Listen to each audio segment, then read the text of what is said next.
a land so far. I was caught and I was brought here from Africa. I'm a slave from a land so far. I was caught and I was brought here from Africa.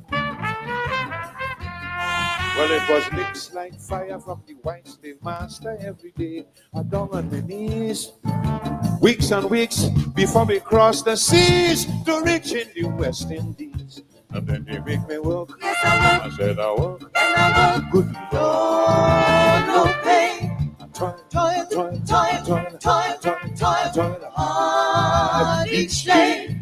I'm dying. I'm crying, my God.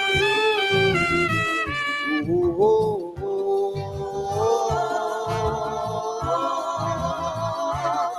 well, Lord,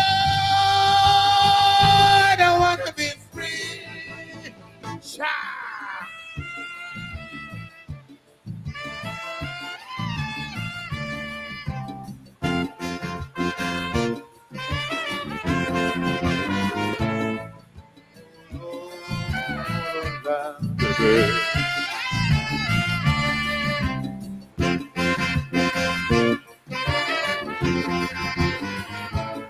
Many times I wanted to run, but the English slave master standing there with the gun, the gun, the gun. Oh, I know he gonna shoot to kill. So I stay and I pray, but I'm planning still. Yes, I study night and day how to break away. I got to make a brilliant escape. But every time I think about the whip and them dogs, my body that start to shake. He make me work. Yes, I work. I said I work. Yes, I work. Oh Lord, Lord, no pay. I toil, Toil, I toil, toil, I toil, toil, I toil, I toil hard each day. I'm dying.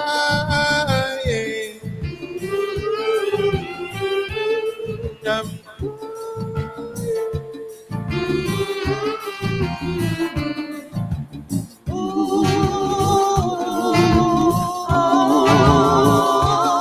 oh Lord, I wanna be free.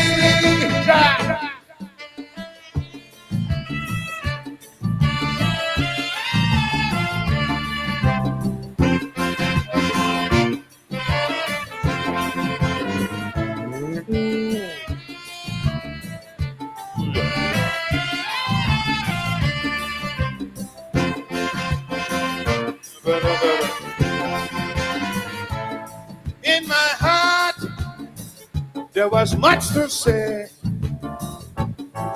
and I hope that the boss would have listened to me someday. Although he knew my request was small, it was the sting and the whip there to answer me when I called. We had to chant and sing to express our feeling to that wicked and cruel man. That was the only medicine to make him listen. And it's so calypso began. He made me work. Yes, I work. I work. Yes, I work. Oh Lord, Lord, no pay. I toil, I toil, I toil, I toil, hard each day. I'm dying, oh Lord. Crying to my God.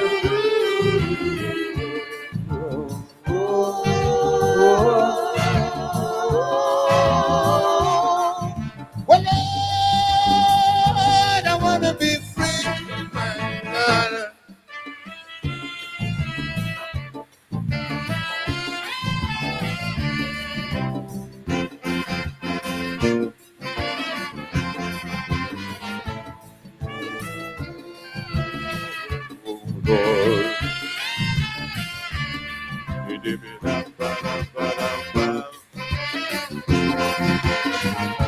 And then times change in so many, many, many ways.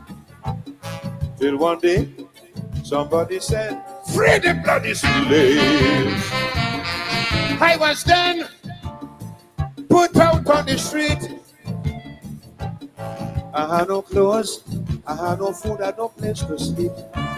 Lord, I had no education, no particular ambition. This I cannot conceal. Forgot my native culture. I live like a vulture. From the white man I had to steal because he made me work. Yes, I work. I work. Yes, I work. Oh Lord, No pay. time, Toil, time, toil, toil, toil. Hard each day. I'm dying.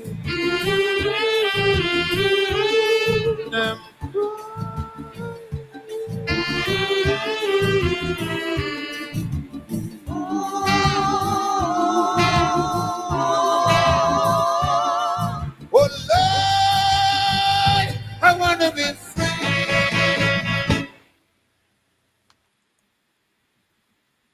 Good evening. Oh Lord, I want to be free. Emancipation. That's the meaning of emancipation. Freedom. The mighty sparrow, King Sparrow, whatever you call him, he's the greatest of them all. Not just the greatest Calypsonian. For me, is the greatest singer of the 20th century, any genre. He Only a Fool Breaks His Own Heart, a ballad. He sang that ballad. That's his bestseller. not one of his calypso.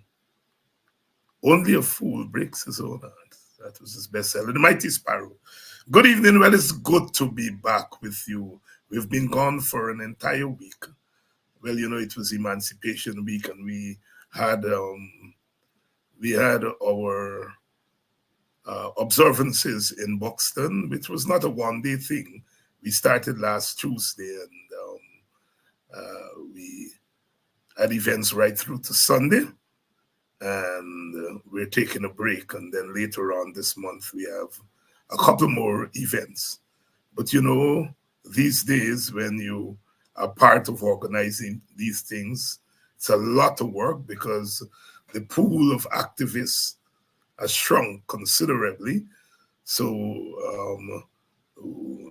many of us have to work more than we often would have done in the past.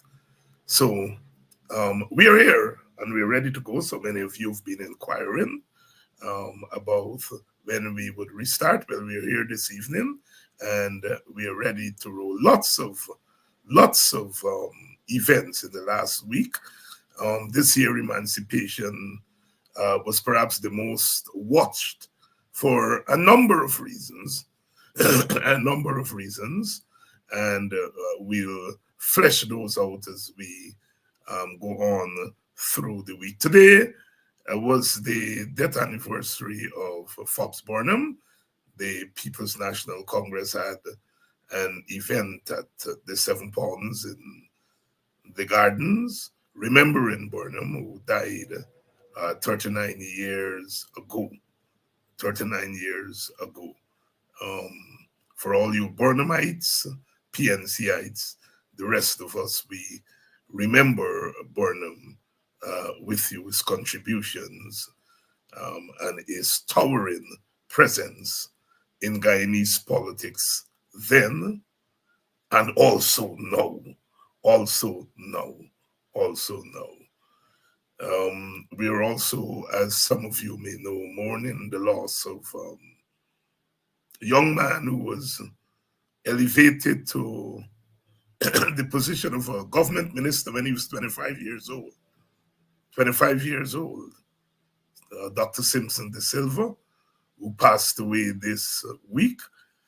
I know tonight there is a night of reflections. I don't say week these days, you know.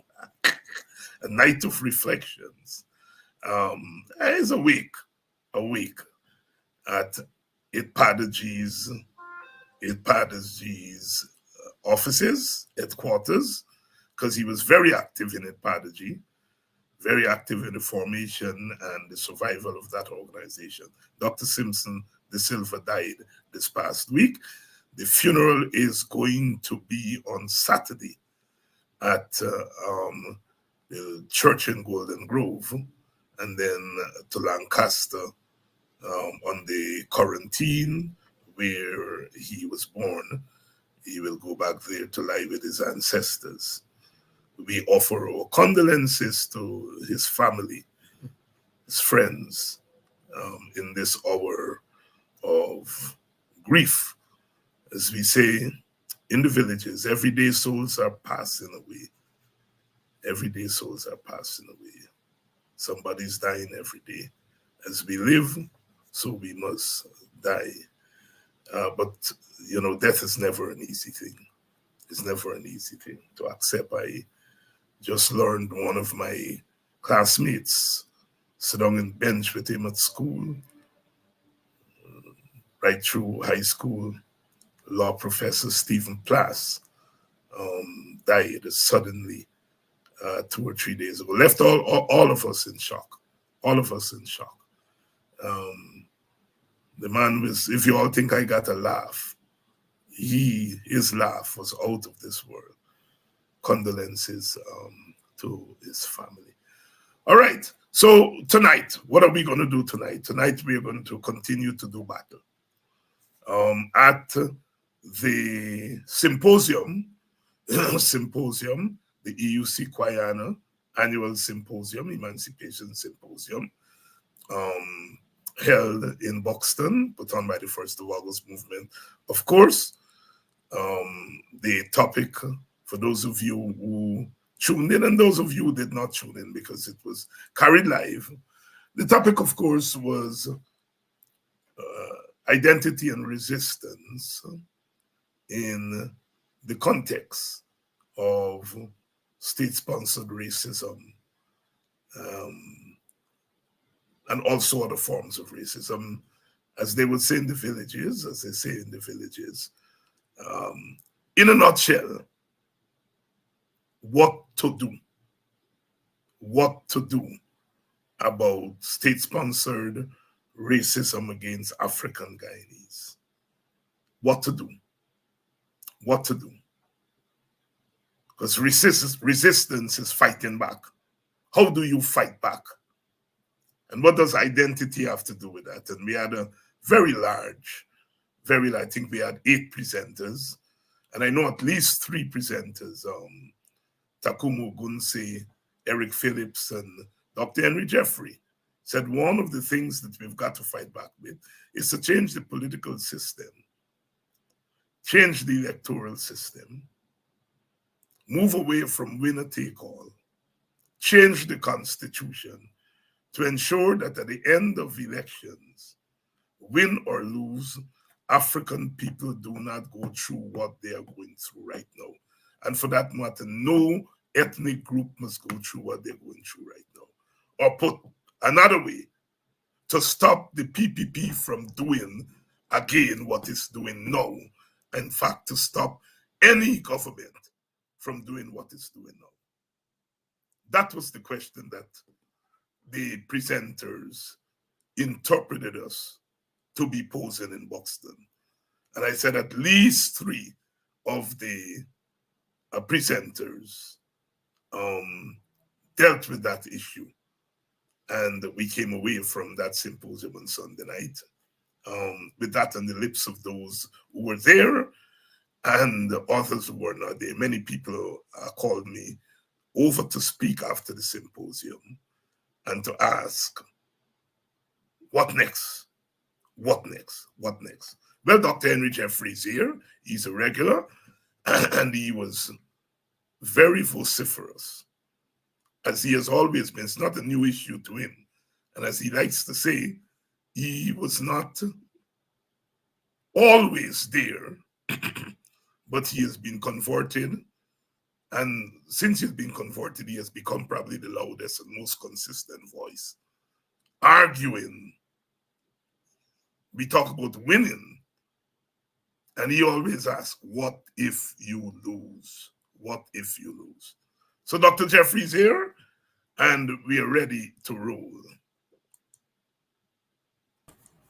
Good evening, Dr. Jeffrey. Good evening, David, and thank you again. First of all, thank you for the invitation to be at the symposium, and it was well attended. And thank you for having me here with your audience that are always with you. And I think I heard that they are growing. Yes. But let's move straight into it because I think you set the tone um yesterday on Sunday at the symposium, and the question of constitutional reform, the question of winner takes all and that going away, and the question to us on our side as we prepare for election, what if you lose? What if you lose? And so I want to start by asking you, because you said very clearly that the constitutional reform should not wait until after election, is that it's something to be done now. How critical, how critical is this issue of getting rid of winner take all? How critical is it for South African Guyanese, because they're in the opposition, and then for our nation in general? David, the present constitution allows more or less allows the PPP to do what it's doing now. And it might be breaking the law in certain respects, but it is allowed to do it in terms of what the Constitution allows.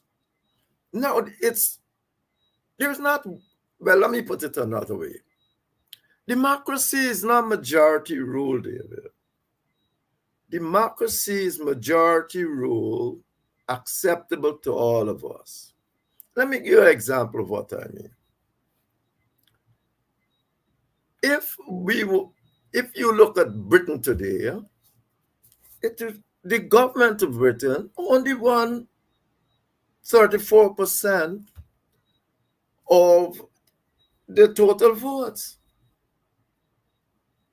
But according to what agreed by them, majority rule meant essentially just that. First past the post in every constituency does not necessarily translate to what we will call majority rule in the country as a whole. Majority democracy is majority rule agreed upon by substantially all of us and then put in law. Democracy is the rule of law. The rule of law. If you look at, remember, Hillary Clinton got more votes than Donald Trump.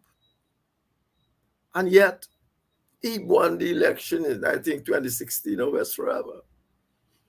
If you should go to Barbados today and say, let's join, and they said, yes, guys, we must join them, you believe Barbadians would agree to majority rule over everything? Not at all. They will want certain things, certain vetoes and all that Guyanese can do, or else Guyanese would just go and run roughshod over them if it was a nationalist experiment. So what we must understand is that this constitution we have did not work. And in 1997, coming down to the 2000s, we had constitutional reform. This was only because Desmond Hoyt and the PNC decided that it is not working. So we went and made plenty changes. We put in place all sorts of a committee. But you know the biggest mistake that was made? All those committee was left in terms of majority rule, in terms of overall majority rule. And the result is that all the the government of the day, don't say the PPP, they were essentially government of the day for the time, had to do was sit down and say, well, let them talk, let them talk. They can even give you some committees in which you are chairman and whatsoever. But those are subcommittees. They have to come to Parliament. And who controls the Parliament? The person with the majority. So the Constitution by 2000, I think by 2004 or so, I realized that it was nonsense. It needed to change. 2002. 2002. He decided it was nonsense and need to be changed. And constitutions, if you go to Switzerland and these places, constitutions are changed ever so often. Constitution can be changed. It is nonsense because it not do what he thought it was intended to do, and by which time he himself says that he comes to believe in shared governance. The question now, the Constitution is not working, not for us, and according to the PPP, not for them. If the PNC was in office today, who gives the PNC the right? As I've always said, I've written it at the time, so nobody can say that this is Jeffrey coming up now with this. Why? How can they sit down at the time that they're going to Christmas time knock out 7,000 young people or whatsoever? It's a large number. Who gives them the right? The Constitution, but there was a one-seat majority, just like the PNC. You are destroying some people at that time who believe that you intend to destroy them anyway because of how we have been brought up and the ethnic. We have all the Indians have been brought up in developing and building the PPP to defend them, and we have built going with the PNC essentially to defend us against ethnic divisions. So you can do that with a one-seat majority. So the PPP comes now and do all sorts of things with a one-seat majority. It shouldn't happen. You need to be at the table, or you need to find other means of doing this. Look at Suriname as we talk about. Suriname is a multi-ethnic society, not a bicommunal multi-ethnic society, because that is more problematic. But in Suriname now, to become president, you have to get 62%, 63% of the vote, 2/3 majority. To be president in Suriname, you have to get 2/3 majority of the parliament supporting you. That means when you become president, you can't do all sorts of nonsense. Because to get 2/3 of a majority, given their ethnic configuration, to get 2/3 majority, you will almost have to get one of the other parties and large ethnic parties. So we need to do other things. This society cannot keep going on with this kind of thing. Now, it should happen before any elections, because as you mentioned, I always said, and I said it to Mr. Norton after his speech, I said, and what if you lose? What if you lose? If you lose, the PPP gone back and maybe become more vicious than they are today, because they are doing anything they want. They are now trying to destroy any institutions you have. And if their interest was in African Guyanese, they would have learned, as I said at the symposium, they would have long gone and done an ethnic disparity analysis and show that we are talking nonsense. But we are not talking nonsense. They have increased capital works by 50%, and they have diminished the salaries that government workers must get by 50%, but they increase one. Who are the most contractors in Guyana? Who? It is the Indian community. And therefore, it is there who are benefiting from this. And because your people depend on government services and they have smashed their salaries, the pittance they were giving. Because I can remember I was ministering in around 2004 when the teacher's salary was 3.4 of GDP. Go and count that up now.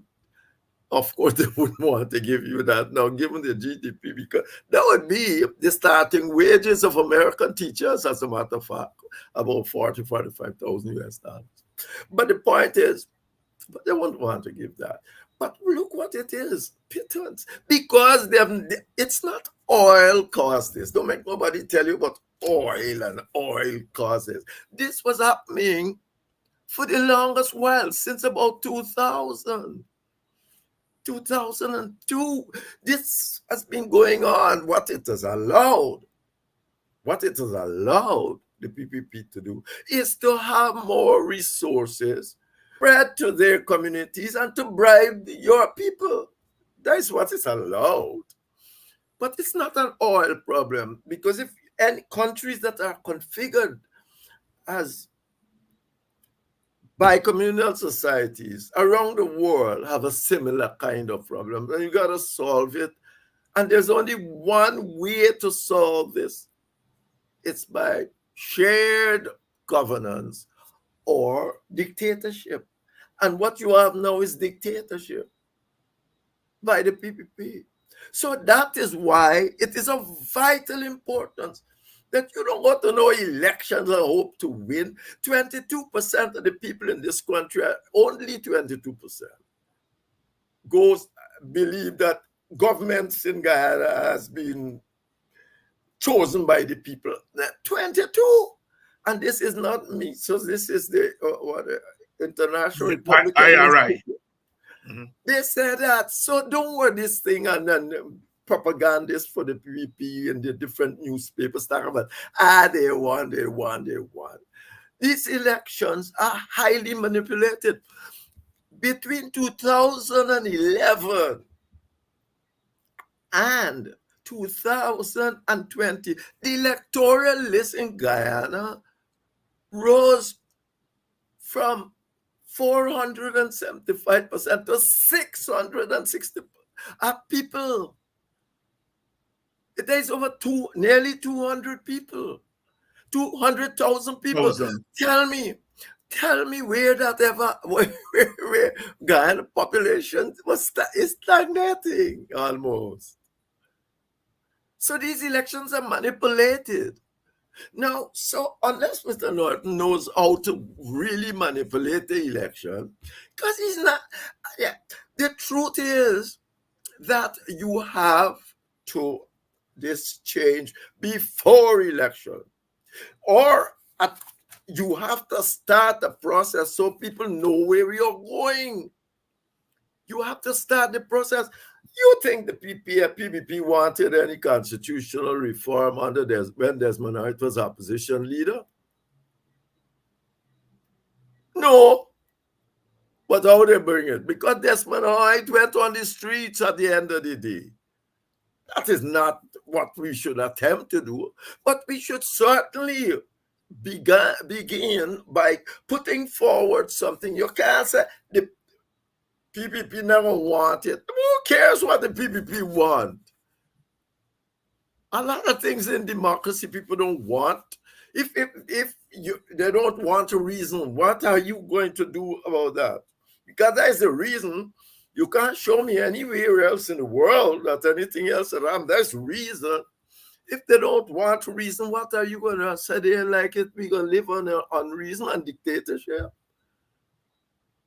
And I am at a loss to see that they just don't have the belly of people like Desmond Hoyt, or they know something I don't know.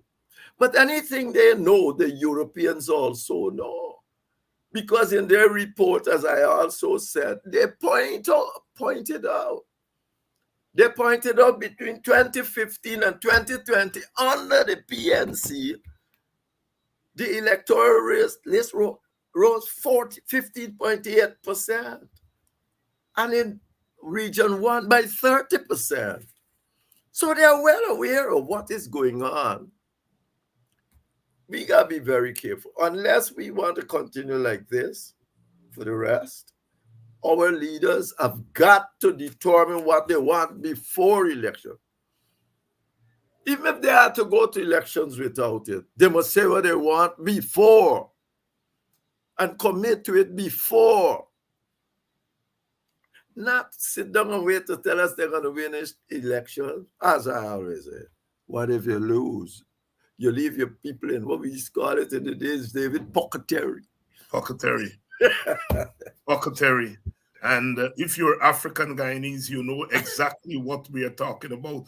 No matter how we twist it and turn it, no matter how we tell you that Indians are suffering and Amerindians are suffering, the truth of the matter is that African Guyanese are targeted for special kind of action by this government, understandably so. If you go by the logic of ethnic and political domination, if you're dominating, you have to dominate against all other groups, especially the groups that are against you. And we saw in this just concluded emancipation observances how ruthless the PPP is in terms of domination. They went into every major locale, African locale, that holds emancipation events, and they organize a competing event. The only place they didn't go to was Buxton. And the reason they didn't go to Buxton is because they couldn't bribe those of us. It so happens that people like myself happen to be, and be modest here, I am leading the emancipation observances in Buxton, and they can't come to me and bribe me. So they couldn't bribe Buxton. And so what they did was not give Buxton any government money that they had been given for the last 20 years because we were not bribable. But they went to Hopetown. They went to New Amsterdam. They went to Georgetown. And they viciously organized alternative events on emancipation. Could you imagine Burnham? Could you imagine Burnham, who they said so bad? Can you imagine Burnham going into Indian communities and organizing alternative events, and he going there on Diwali and Pagwa and speaking? But that's what the PPP has done this past week. Dr. Jeffrey, your thoughts on that? Well, as you rightly say, that both the theory and practice of our kinds of community or country says that is two ways of going about this in a democratic way. The Americans, the minute Biden came to office, indeed it's not even Biden, because it couldn't have been Biden, because the people who the U.S. aide who wrote the thing on Guyana, it came under Trump. So the U.S. aide said that, look, you have to have a more inclusive shared government. They didn't say shared government, but they said you have to get rid of the winner-take-all political system and have a more inclusive governance. Now, that's under Trump, and that's what the PPP seem not to understand. They believe if Trump wins, they're going to be better off. But Guyana is a generational problem. and it can't be dealt with. Americans are stupid to believe they're going. Parties are not stupid to believe they're going to be in power for all times. So they develop generational policies towards this country, Northern Ireland. When Clinton, all right. So Clinton and Biden and them, they got Northern Ireland to have a similar type of outcome, shared governance and all that. But when Trump come, he did it. When Bush come, he continued with it. Indeed, when they was messing around with Brexit, Trump sent a delegate to tell them, don't mess around with the Good Friday Agreement, because they're going to mess around with Northern Ireland. So if they think that because the Democrats are gone, the situation has changed. It didn't start under the Democrats. It started under the Republicans. So effectively, they have to do what the PPP is doing, what these people normally do to try. In countries like ours, that's what's happening. It's the dictatorship that's instilling itself. The PPP is an autocratic government. They talk about majority rule. They talk about democracy and one in the election. Well, Maduro win election too. So, I mean, so it is of vital importance that we understand what we are doing. Don't get caught up in this old notion of simply winning, because even if you win, you can't win by more than 1 or 2 seats. And you win by 1 or 2 seats, what gives you a right to try to rule autocratically or even democratically a people? 48% of the country that is against you. The truth is, democracy is majority rule agreed to by all of us. It's the rule of law. It is not simply majority rule. Go anywhere, you will find us not so. It's not majority rule. This is a PPP keeps saying this nonsense here long enough for people to believe. But it's not simple. And if we go, and you've been talking about Burnham and so on, now we know a lot of things we didn't know then. Because if you ask me, indeed, I did a piece for British Biden. I said Burnham must be in heaven. Because like he stopped us from PPP using their ethnic majority, because they had it then, they don't have it now, all of us are minority, to take us into the Soviet camp. It's not I saying. They wrote a letter. They wrote a letter to the Comintern and say, we're going to collect not only Ghana, but the whole Caribbean into the communist camp. You think that the Americans got hold of their letter, of course, because the CIA must be all over the place.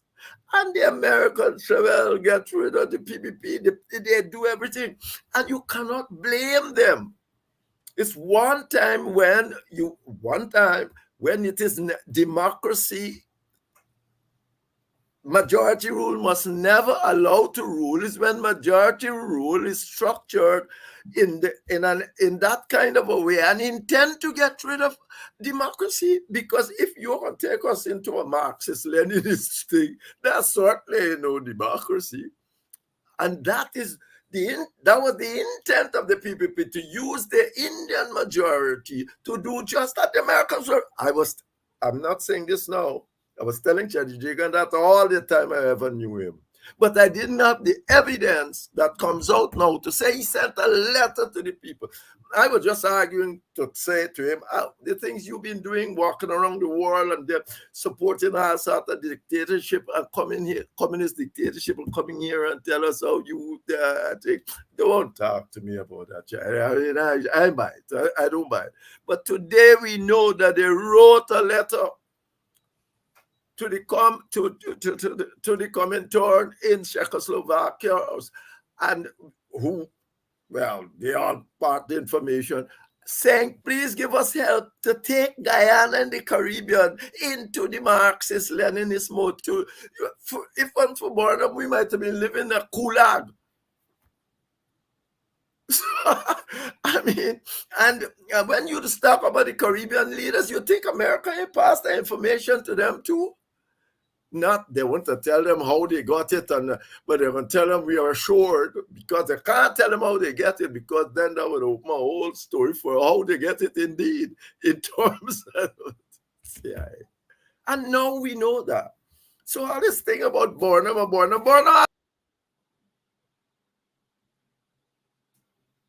we seem to have lost Dr. Jeffrey there for a minute. He's going to come back on. I think he may have hit one of the buttons there as he was about to make a point. Good evening to all of you who've joined us. Please still share the link we're on. I know we've been gone for a week, but been so busy with emancipation. And as I was saying before Dr. Jeffrey came in, is that the PPP went to every major African village and community and put on alternative events or bribe or give the people in those villages who were doing events and took control of those events. From Hopetown to Belladrum to New Amsterdam to Georgetown to Den Amstel to Mocha, they went to those communities. They either put on alternative communities, Emancipation Day. I was in New Amsterdam, and they had an alternative event there. They were all over Hopetown. I understand that in Belladrum, they took control of the event there.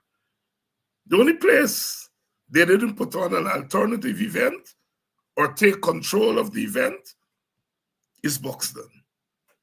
And the lesson there is that you have to defend your communities. And we were able to defend our communities because we had strong leaders. I would never, ever take their money and their bribe, or I would never sit quiet by and allow them to come in my village and put on alternative events. That's what strong leadership is. And we have to develop those leaderships in our communities. This is critical. They gave us 500,000 last year. They decided they ain't going to give me this year. We neither bow, nor we open the gate and allow them to come in. We fight. And you all help us to fight because you all contributed to all the events that we put on. That's how you fight. Sometimes we have to fight. We don't necessarily fight with boots on the ground. But this fight is always going on. It's a silent fight. The one place they couldn't come and bribe us, the one place they couldn't come and put on alternative events is my village. That we in the WPA gave leadership to Buxton and said, we are going to do this without your bribe, and we are going to mobilize our people to ensure that no alternative nothing is being held in our village. And I have to say that the political parties, I had to fight some people in my camp who said that I'm turning a cultural thing into a political thing. And I'm sure some of them will say, I make government money and come. So don't believe we didn't have a fight in Buxton. But sometimes you have to leave people behind.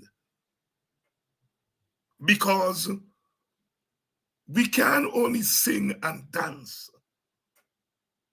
We have to sing, dance, and fight at the same time. emancipation is about politics. Emancipation is not play. We sing, we dance, we eat, we kanki, drink, we mabi, and we fight.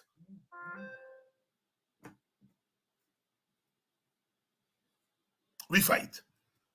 That is why on Emancipation Eve, as we rung in emancipation, we had the two, some will say three, but I'm being modest there. We have the two major political leaders. They were there in Buxton.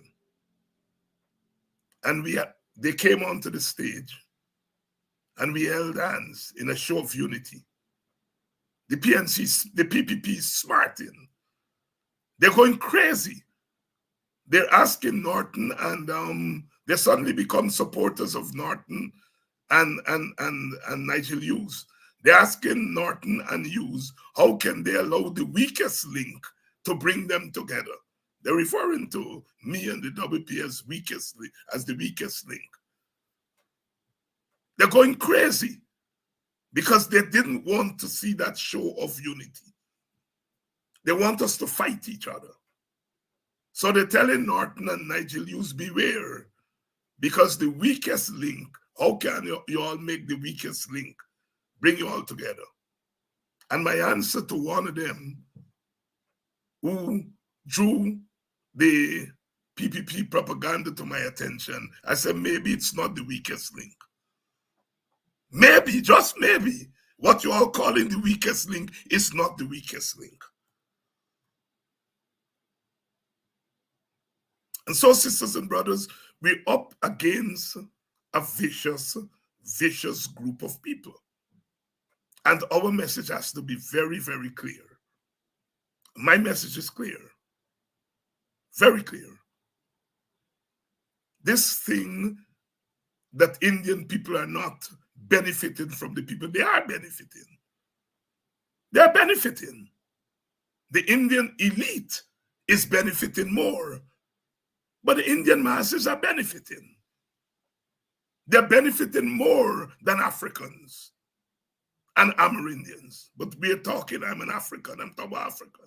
They're benefiting more than Africans.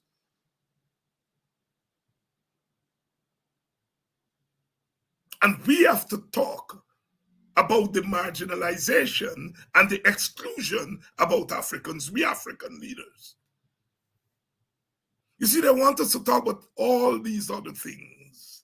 I think Dr. Jeffrey may have had blackout or something. I think that may be the case. They want us to talk about everything, but they do not want us to talk about African marginalization. They don't want us to talk about that. They're saying that myself and the WPA, we are what they call ethnic right wing.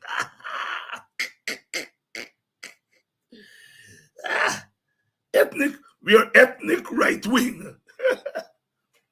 I don't care what wing they put me in. I am very clear in my mind that African people are being oppressed more than other peoples. And I am leading a response to that marginalization at the political level.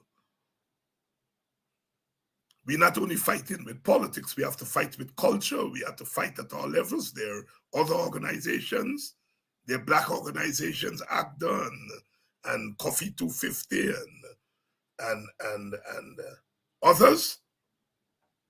I happen to belong to Coffee 250, and we'll be having our forum. Dr. Jeffrey's back. We'll be having our forum, Coffee 250, in another 2 weeks, week and a half. Look out for that. But we have got to fight back against this domination. And as we're saying, these elections are critical. But it's not just about going to the election. It's about fighting to ensure that after the election, we are not left in this position that we are in now. And the PPP or any government that win any party that win 50% and won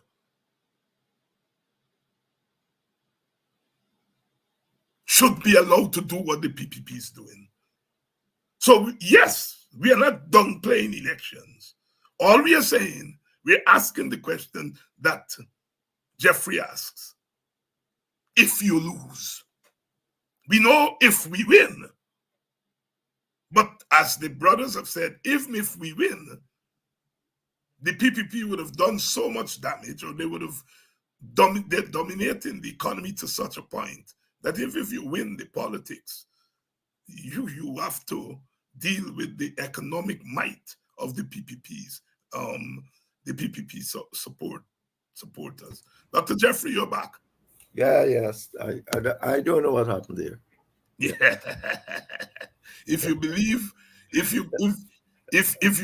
the spirit, they will say bad spirits descend. Bad spirit, bad spirits. Dr. Jeffrey, we just had elections in Venezuela, and those Venezuelan elections are important for us, even as they were important for Venezuela. Yeah. So we had a situation there where Maduro claimed that he won 51% of the vote. The Americans said he didn't win. Other interest groups said he didn't win. But our Caribbean is split on whether he win or didn't win. Guyana's friends, or the friends of this government, in particular, St. Vincent Gonzalez and Mia Mottley in Barbados, seem to be leaning to say Maduro won. But when it came to Guyana in 2020, they also came down and said the PPP won. So we seem to be part of a scenario, Venezuela, Guyana, and the rest of the Caribbean, that is much more complex than meet the eye. Help us to untangle some of this. Well, first of all, it has something to do with the aid Venezuela is giving to the islands. And I am not certain that I hear Motley said clearly that Venezuela won. Abstain. Yeah, she seemed to be dodging the bullet. But the point is, I mean, she's got other ambitions, and to say Venezuela win would to put a spoke in that ambition immediately once the Americans speak. But the truth is that the situation become more precarious for Guyana as it stands. I can understand, because if I had anything to do with this, Guyana would cloak itself in a CARICOM thing, and whatsoever CARICOM determine, Guyana would determine. That would be the best way for us to go with this issue. But it puts us in a more precarious situation, because just as when Maduro was trying to win the election, he used Guyana to try to mobilize the forces. Now that he's got a lot of forces against him, he might try to use Guyana to bring them to his side. You see, you got to watch it very much, because now one of the few things ordinary Venezuela, not the opposition leadership now, but ordinary Venezuela, is that Guyana belongs to them. And Maduro might start saying, under pressure, might start saying, "Boy, we got to do something about this Essequibo that we turn into a state. Then we might bring over some people by us, because we might be forced." They might have, the opposition would get forced now to go and tell them it is not so. If one party had won, and there was some agreement of who won or lost, well, that would have been the end, because he tried to use Guyana to win support. He did not get enough support, and whatsoever happened, he lost. Well, that would have been the end of the matter. But now he's got another interest in using Guyana, maybe to bring some of the people that support over there to look. So Guyana got to be very careful at this point of time. They have to be mobilized. They have to be mobilized. When I mean that in every fashion, militarily, such as they could do. Diplomatically, got to be the major point of has always been and continue has to be the major point of activity. So I think that we are in a precarious situation again. Just as he wanted to use those people for the election, he perhaps might start saying, if I can do this, they'll ease the pressure on me in Guyana. You know, it's like they have to come to some compromise in that country. They have to come to some compromise in the country. And the Americans and the Europeans and the people who has power to do that, I think will have to look at it. I'm going to tell you something, you know. What happened in Venezuela, I doubted that it could have happened because I said they got the most oil in the world. They got all these things. I mean, how can this possibly be what I'm being told here? Because one American secretary told me personally that if they continue like this, they will become the smallest. They will become small and vulnerable indeed. Venezuela was trying to join the small and vulnerable economies that since maybe 2008. And I was having a discussion with one, and I was told that. They will be, and look what's happening. The population, they're all over the place. I would never have thought. When they said it, I said, that can't happen. Venezuela got all the most oil in everybody in the world. Look what has happened. Look what has happened. So you got to have some sort of discourse there. But the discourse there is not like the discourse here. You gotta have a discourse here, but not like the discourse here. The discourse there is a discourse about elite protection. You understand? Largely, it's about the elite that's been there for so long and has maybe do all manner of things, now feel that they're going to suffer badly if Maduro lose. But army and all of them. So it's not anything to do no big socialism. What's socialism? Where is that going? You can't have all your people running all over the place on top. Socialism. There's no world socialism anymore. So you'll have to get some sort of reconciliation, so make some concessions to the elites and so on. Here is a different story. It's an ethnic thing. It's far more difficult than what they have to face over there. And that's why you can say you need some form of shared governance and all of that. We are more like Northern Ireland, like Fiji, like Malaysia, like Israel. You see how difficult that is? You got some Israel, the Jews who has even declared the state a Jewish state. Netanyahu declared it in law. That is a Jewish state. And he went to the court, and the Supreme Court, and they said, yes, it is a Jewish state. Ghana is more like that. It's a perennial ethnic problem. It's not like what you have in Maduro, you got placate the army and all of them and give some sort of concession around that road.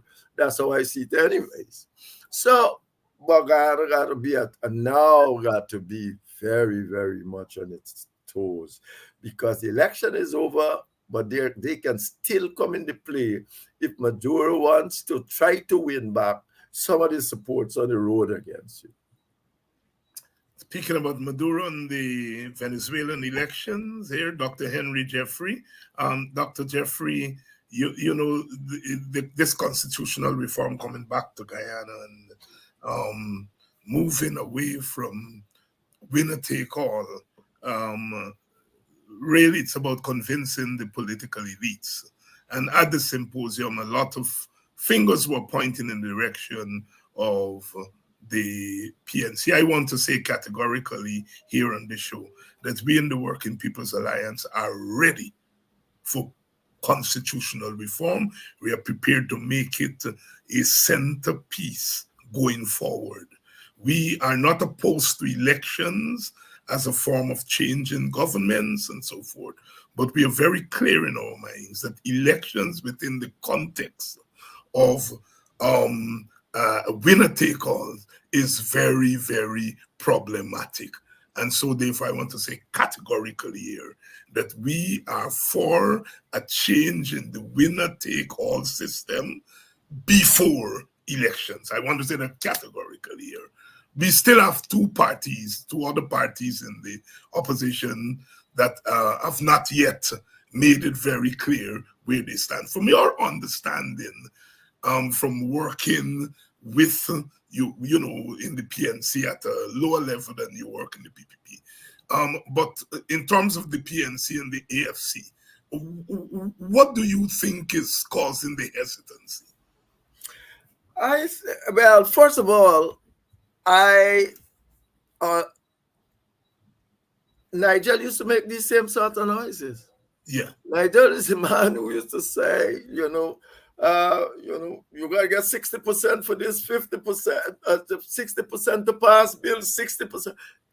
Suddenly, you're not hearing that from him no more. I mean, it's a thing. I mean, he was more in this shared governance business than anyone else in the AFC. The AFC was never there. The AFC was essentially thinking, when the AFC formed, it formed. Yeah. I think it's David Icaris decided. I think he was one of the major thing there, trying to bring back Burnham and Jacob from the 1950s, bring Stratman and thing together and all that and all that and all of that. So that was formed to think that you can run the system on the same principles that it has always been run. And India going to leave PPP and this one going to leave PNC and there's go up. But then nobody, even Burnham thought so. For most of his life, he thought so too. He thought that, I can win over Indians and win over. It proved that it is not as simple as that. They did not properly grasp the nature of, although Arthur Lewis wrote this thing in West Africa, he wrote it since when? 1965. 1965. So effectively, they thought it was, when people tell you, oh, we always believe in shared government, it's how you believe in it, because it's not simple to say, I believe in shared governance. It's saying that you must see it almost as an obstacle, and you can't do without it in the context of a place like Guyana, Northern Ireland, and all of that. It's not just belief and if it doesn't come this year, it's gonna come next year, and that sort of a thing. So yes, it is what David has to happen in this country.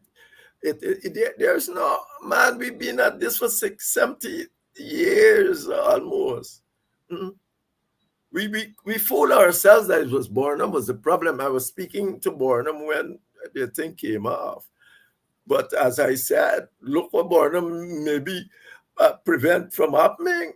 Jeddy Jagan would say, oh, let's take Guyana into a communist fall. The communists, what we going to live? Or perhaps we will live like Cuba, not Vietnam, Australia.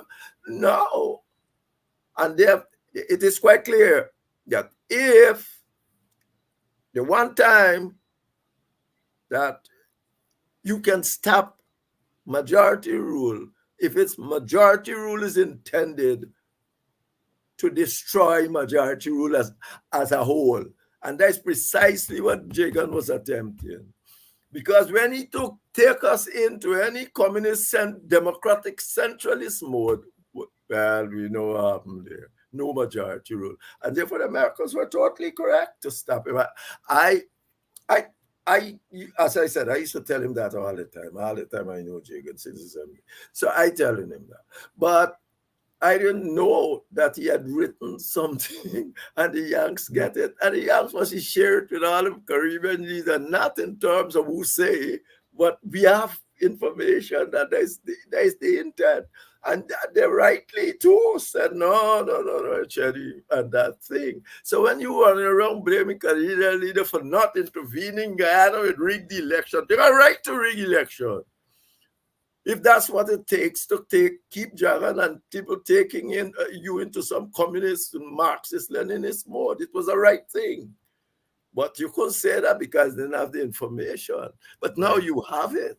So when they keep saying that, I say, well, they've grown up with it, maybe, and it's nice to talk about who rigged election, who whatever. If it wasn't for Barnum, God knows what might happen. And you might have to go in the bush and fight some, take off in the bush again and fight something like the slaves used to do, fight Jagan communist government.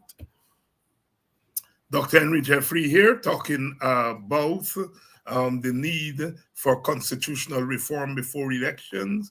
And it was a view that was shared by almost all the panelists at the EUC Guyana Emancipation Symposium held on Sunday. Dr. Jeffrey, as usual, it's always a pleasure having you on, and I will see you in 2 weeks' time.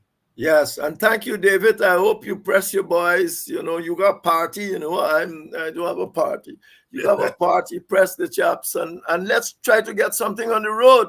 Let's at least put something on the table and say, this is it. Just don't say, the PPP don't want it. The PPP don't want anything like that. I didn't wait to hear the PPP didn't want it. If he had waited, he never would have get it. So, press your chops, David. All right. I hear you. Dr. Henry Jeffrey there asking me, of course, to talk to the other two leaders who we had in Buxton on that stage, and we held hands in a show of unity. And the question now, do we go to an election in which the PP is already starting to rig big time? What do we do between now and election? What do we do? As I said, categorically, the WPA, the party which I belong to, we are very clear that we are for elections. That's not about going in some mountain and fighting some gorilla thing. We accept elections as the way forward, as the way to change governments and govern the society, but we want elections that would lead to the security of all the people. As we speak, Black people, African Guyanese, have no security, no political or economic or cultural security in Guyana under this government. And I stress cultural because at emancipation, that's what the PPP did. They sought to remove our cultural security. Emancipation was being yanked away from us under our eyes. And some of our people colluded with it. Could you believe the PPP went into Hope Tongue at their soiree and almost take it over? They set up something competing in Georgetown. In New Amsterdam, I was at New Amsterdam, something competing, Belladrum. They literally take it over from what I heard there. And I've been going to Belladrum now for the last 2 or 3 years. They went into Mocha, went into thing. The one place that they didn't go into was Buxton. The one place that they couldn't bribe was Buxton. They may have bribed some people in Buxton to put on an alternative event, but they didn't try that in Buxton. And they couldn't bribe the organizers in Buxton because the WPA gave leadership to Buxton. Here is the story. Here is the story. our political parties have to give leadership to our Black communities. Not just asking for you all vote, but to be there as a barricade. Last year, the Prime Minister office called to say that he's coming to speak. And he will speak last because they give you $500,000. And I said, no, you're not coming there to speak. Much sense to say you're speaking last. And so they decide, oh, so we ain't giving you no money this year. But I knew. And so we started to raise money here. And I want to thank you all. Though every cent that you all help us with was a boot on the ground. Because what you all didn't know you all were doing is that you all were helping to defend the village against the attackers, the cultural vultures. And the simple thing we did is that we gave political leadership. Because, you know, what people like to sing and dance, and, you know, people come and say, we're going to give you a little money for sing and dance, and they're innocent. I can imagine what happened at Hope Town and all these places. Some of those people are innocent. They really believe that, no, the PPP is not going to do this, they're not going to do that. But I knew. We in Buxton knew what they were up to. And we knew we had to defend our village. And we did that. And we hope that is an example to other villages. We hope that is an example to other villages. I would like to thank all of you who have contributed. And we still have events. We still have events. We still have our competition, our young people, youth, poetry competition, essay competition. We have a business expo coming on later in this month. And so those of you who have not contributed, please feel free to contribute. Some people contributed prizes already for the competition that is coming up. So if you've not contributed, please do. The coordinates are the same. Because know that you use your dollars to beat back some culture vultures. And we defended our village.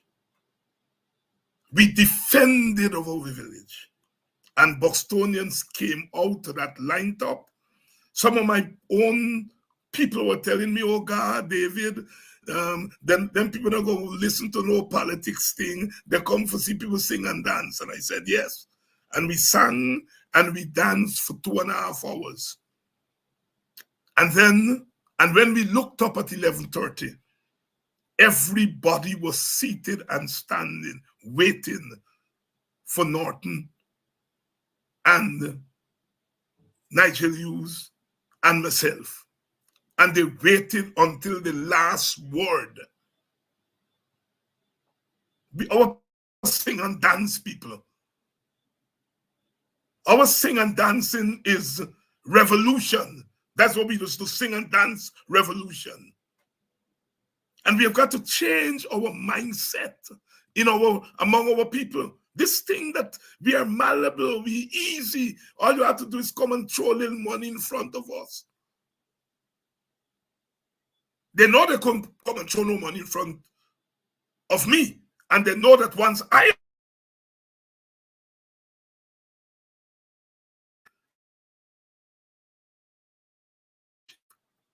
and that is what we give to Buxton, leadership, WPA leadership to Buxton and prevent the vultures. And the PPP is blue mad. As I said, they're telling Norton and Nigel Hughes, oh, yeah, they're making the weakest link. Weakest link, unity is the answer. Constitutional reform before election. change of the system. After the next election, Black people must never be in the position that we are in now. Never. Never. We got to fight to change the rules. And I hope my brother and sister leaders are listening and are ready to take up this mantle. Thank you all again. My love for you all, my love for you all is always constant. Some redundancy there, but you know we got to do it for emphasis. I'll see you all tomorrow night. When we come again, I think tomorrow night who we have Kwayana's son on tomorrow night, Kofi Kwayana. Kwayana's son is going to be on tomorrow night. A new addition to our cast. A new addition to our struggle. A new addition to our army. Onward, Christian soldiers. Marching us to war. The cross of Jesus going on before. Like the Lion of Judah, we shall break every chain and win us the victory again and again. We just won a victory in Buxton. And we got spread that to other villages. Protect Black people. Protect Black communities from the vultures. That's my word. We come in tomorrow night again to continue this struggle.